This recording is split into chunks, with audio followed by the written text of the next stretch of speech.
Et si votre reflet vous trahissait ? Si un simple portrait exposait vos péchés les plus intimes, vos désirs inavoués, votre âme corrompue. Si votre beauté restait intacte tandis que l'image, elle, pourrissait lentement à votre place. Aujourd'hui, on pousse la porte capitonnée d'un monde où l'esthétisme est une religion, le vice une forme d'art et la morale une question de bon goût ou de décoration intérieure. Bienvenue dans le portrait de Dorian Gray, unique roman d'Oscar Wilde, dandy provocateur, prince des aphorismes et martyr du conformisme victorien. Un roman miroir où chacun risque de se reconnaître un peu trop. Entre hédonisme et damnation, jeunesse éternelle et putréfaction morale, ce chef-d'œuvre n'a rien perdu de sa modernité. Car au fond, ne vivons-nous pas tous un peu comme Dorian, à filtrer nos portraits numériques pour masquer les fissures de l'âme ?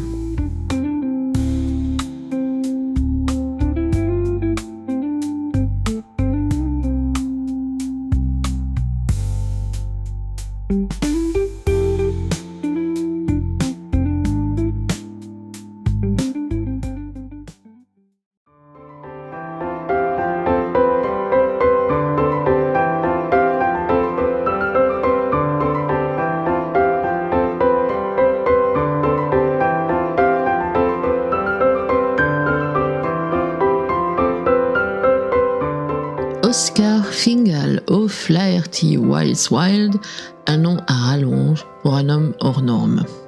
Né à Dublin en 1854, dans une famille aussi érudite qu'excentrique, il grandit entre les contes celtiques de sa mère et les dissections médicales de son père. L'un rêvé, l'autre disséqué, Oscar, lui, fera les deux.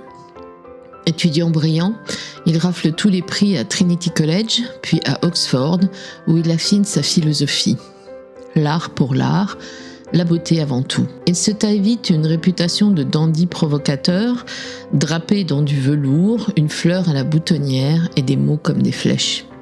Dans les salons londoniens, il brille comme un chandelier trop bien poli. Pièces de théâtre, essais, aphorismes assassins, tout Londres rit, tout Londres l'applaudit, jusqu'à ce qu'il dérange. Car Wilde est un homme qui aime les hommes.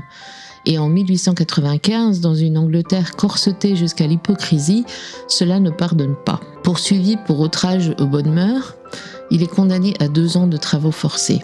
Son génie est brisé net, sa carrière aussi. À sa sortie de prison, ruiné, déchu, il s'exile à Paris. Il y meurt seul en 1900, dans la chambre minable d'un hôtel aujourd'hui mythique.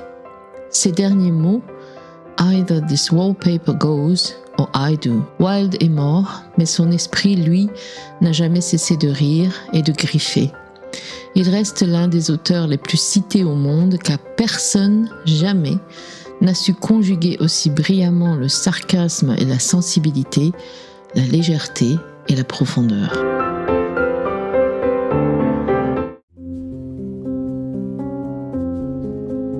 Tout commence dans l'atelier du peintre Basil Hallward.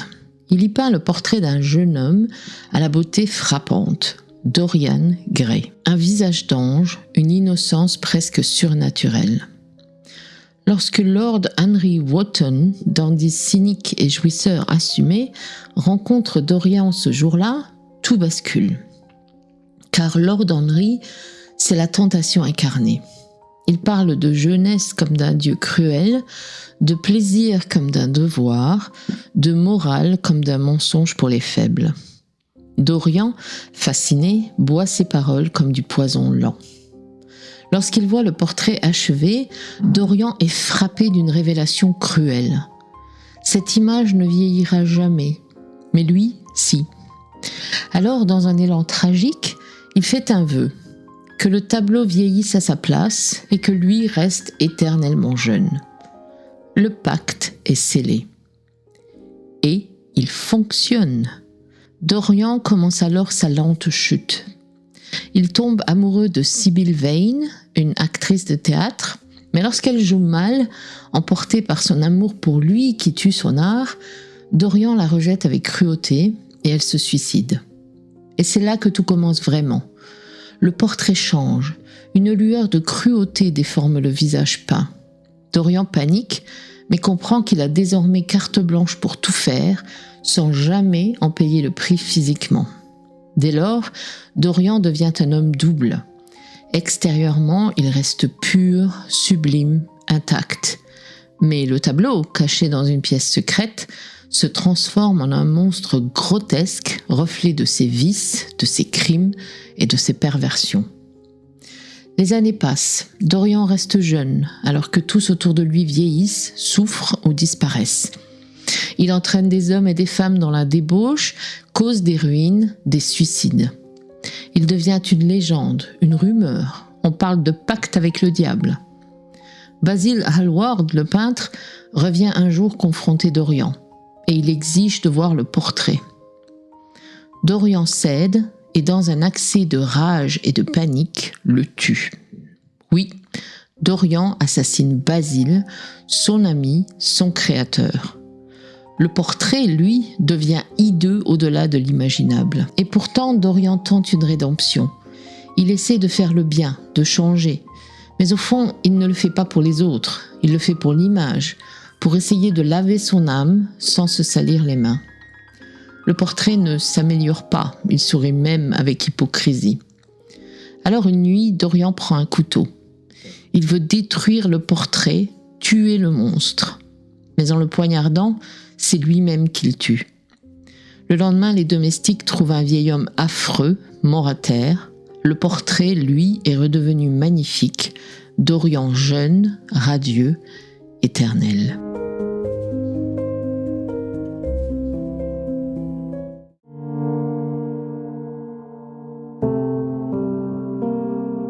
Il n'y a pas de livre moral ou immoral. Les livres sont bien écrits ou mal écrits. C'est tout. Voilà comment Oscar Wilde ouvre son roman, dans une préface manifeste aussi célèbre que provocante. Dès les premières lignes, il pose les armes. L'art est au-dessus de la morale. Et pourtant, tout dans ce roman semble crier le contraire. Wilde érige la beauté en divinité moderne. Le corps devient un sanctuaire. Le souci, Dorian croit que ce sanctuaire justifie tout. Il se perd dans l'illusion d'une éternelle jeunesse, oubliant que le mal ne se lit pas toujours sur le visage, mais il déforme l'âme. Extrait : « Je suis jaloux du portrait que tu as fait de moi. Pourquoi garderait-il ce que je suis destiné à perdre ? Chaque instant qui passe m'enlève quelque chose. Le portrait, lui, restera toujours jeune. » Cette déclaration est l'instant faustien du roman. C'est le pacte sans pacte, une simple pensée suffisante pour enclencher le mécanisme infernal. Il n'y a pas besoin de diable, l'esthétique suffit à damner. Henry Wotton, c'est la bouche du serpent dans le jardin victorien.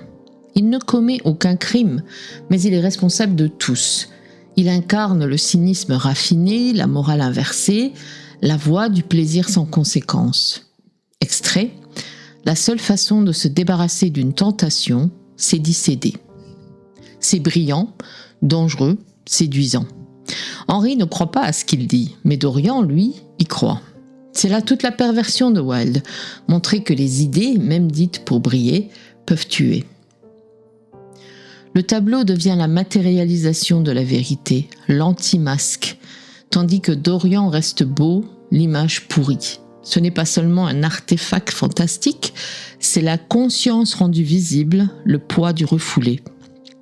Extrait : ce qu'il redoutait, c'était de reconnaître en lui-même les hideuses passions de cette image. Il se haïssait, il n'aurait jamais pu supporter d'avoir été vu par un autre homme. On touche ici au cœur du roman, la tension entre l'image publique et la vérité privée, entre ce que l'on montre au monde et ce qu'on cache dans une pièce fermée à double tour. Allégorie sublime de notre époque aussi.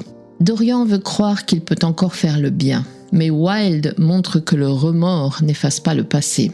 L'acte ne suffit pas. Il faut la vérité, le regard, l'aveu. Et Dorian refuse de se regarder vraiment. Extrait : il aurait voulu être bon et la bonne action avait été faussée par la vanité, la curiosité, par le désir de changement. Et quand enfin il détruit le portrait, c'est lui-même qu'il détruit. car on ne peut pas supprimer ce que l'on est devenu sans s'anéantir avec. Derrière la décadence et le baroque, Wilde dénonce une société obsédée par l'apparence. Dorian est adoré, courtisé, envié, alors que son âme se décompose. Wilde démonte le vernis social. Les pires crimes peuvent se cacher derrière un sourire bien fait et un costume sous mesure. Extrait : la société, hypocrite comme toujours, pardonne tout à condition qu'on réussisse.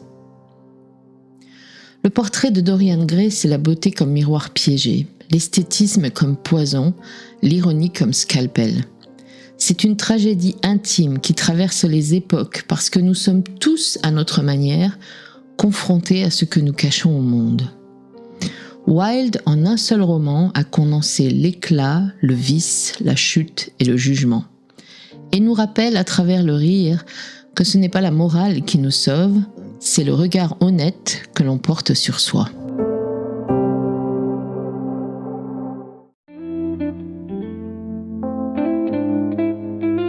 Et voilà, le rideau retombe sur ce théâtre de velours et de cendres. Dorian est mort, mais son sourire demeure figé dans l'or du cadre, éternel et menteur. Wilde, lui, continue de murmurer à nos oreilles modernes que la beauté n'est qu'un déguisement et que la vérité, toujours, finit par pourrir la toile. Si ce roman vous hante encore longtemps après l'avoir refermé, c'est qu'il a réussi son œuvre.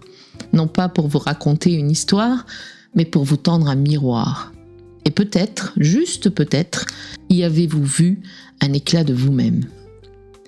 Merci de m'avoir suivi dans les plis satinés et venimeux de ce chef-d'œuvre. Si vous avez aimé cet épisode, n'oubliez pas de vous abonner, de partager ou de glisser une rose noire à la porte de votre libraire préféré. Quant à moi, je vous retrouve très bientôt pour un nouveau voyage entre les pages, là où la littérature palpite, dérange et parfois dévore.